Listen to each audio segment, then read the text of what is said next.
We're back, Seven Rivers Racing here on KQEG-TV. I'm Dan Dyker along with Al Losey, looking at the rest of the point standings at the Crosse Speedway, heading into another four-division race coming up Saturday night. We look at the Window World Hornets.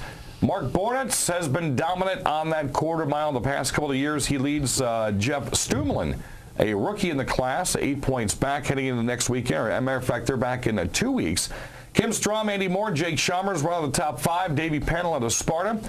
Jacob Bemis, Jeff Thompson, Chris Winston, and Mandy Eckelberg round out the top 10. We've got Outlaws coming back to the racetrack this weekend. They're being led by Tim Steinhoff, Jerry Ellsworth, Steve Roosh, Wayne Smith, Jason Bolster, and Mark Chalet. That was the field from just a couple of weeks ago, and they're going to be back out this weekend. They're going to join the late models, the Thunderstocks, and the Sportsmen, and we have a faster pastor race this weekend. I always enjoy watching them come out because this is, for some of these pastors, they've done this before. Yeah, in the beginning it was kind of a little bit of bumper tag a bunch of years ago, but as they started getting a little bit more involved, I'm sure Thursday night there's a practice out as we leave this show, we're going out to the practice, and I'm sure we're going to see some of those pastors out there testing their cars, trying to get them to go faster. They're enjoying this. That's coming up Saturday night. Gates open at 6, qualifying at 6:15, racing at 7:30. We are getting ready, at least I am, going to be heading to Milwaukee for about 3 days this coming week. We've got the Howie Leto 150 ASA race. Can't wait for that. And we got the official drivers list. There's 75 super lates that have registered just for that race. They've also got the Big Eights, they've got the ASA Midwest trucks and the vintage cars out there. Just some names to look at on this driver's list here.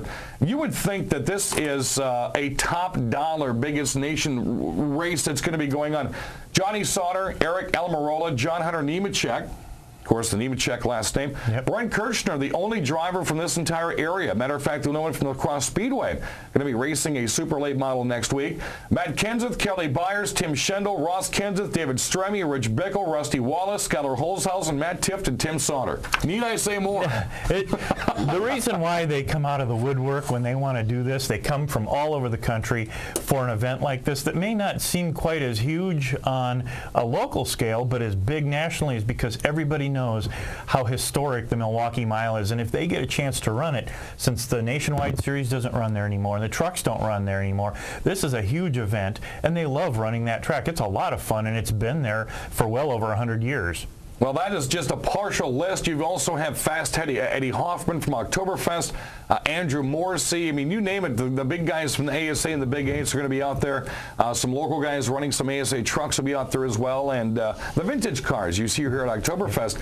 I'm going to be heading out on Sunday. I'll be back probably Wednesday. I'm going to try to get some video to put on the program next week, especially of the Honey Badger, Brent Kirshner, again, only driver in this area that's going to be attempting to master that. Also want to remind you, coming up this Saturday on my AM 580 WKTY Race Report program, it'll be on from 1:30 to 2:30 this week because of the Brewer game. I had a chance to talk with Matt Kenseth yesterday, and you'll be able to hear that interview in its entirety. We talked about this is the first time. And not only has Ross Kenseth raced the Milwaukee Mile, this will be the first time that Matt and his son are going to bang doors at the same racetrack of the Milwaukee Mile. It's always going to be neat. Chase Elliott, one of the hottest young drivers in the entire country, is going to be racing, the son of Billy Elliott. He's going to be there signing autographs. Rusty Wallace was just put in the NASCAR Hall of Fame here a couple weeks ago. He's coming out of retirement. As a matter of fact, he practiced last Wednesday and was putting down some blazing speed. So I can't wait to hit that race coming up next this week, and I'll try to have some video on the program next week. Our guests in the program are a pair of Hornet drivers. Megan Mega Monster Urch, labeled her that I think about 2 seasons ago, and the Trunk Monkey, one of my good friends from the Speedway, Kaleb Miller, joined us in the program. What's happening, people? Well, you know, we've been working on the car, trying to get it better. The last night we raced, I made a call to change tires because I found a couple that didn't look very healthy at all, and we were going back and forth on it, and I made a bad call, and going from first to worst right off in the feature, it just upsets you for the night. Now, see, Megan is the car owner this year. It's the 84 Honda Civic that Megan's been running. You've been running that for how long at the Speedway? This would be, I think it's third, fourth year. course, a female favorite. Every time Megan would race, you'd see the Scooby-Doo flop on its legs outside the window. All the young females in attendance at the racetrack, they stand by their female drivers. I'll tell you what. Yes. Now, first off, how did this combination come together this year? Because Drunk Monkey, you ran by yourself last year. Mega Monster, you ran by yourself last year. But all of a sudden, I find out, I think it was January, February, there was a team thing going on here. How did this happen? I got bad news that I was to receive another knee surgery on my right knee, and I wanted to keep the car out there. I love racing way too much just to step out and step away from it. And Kaleb and I are pretty good friends, and I know he's fast, so we just kind of put 2 and 2 together, and because he didn't really want to put anybody else in my car anyway. Right. So we talked about it one night, and it just, there we are.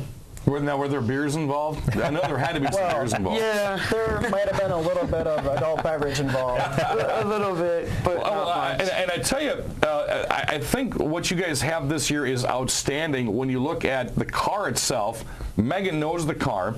Kaleb's tinkered with it because obviously he's driving it. And after we come back from this break, we're going to talk about where the car is kept, because when you have a deal like that, you just can't keep it in someone's driveway or someone's garage. You've got to have the space. You've got to have the tools. And I think Billy Bob's Garage has been an outstanding place for it to be. I know that because I'm up there quite a bit, not just looking at race cars. Right. Kaleb Miller joins us on the program, and Megan Urch. We're going to tell you how they got their nicknames here on this third segment coming up after this break on Seven Rivers Racing, KQEG TV.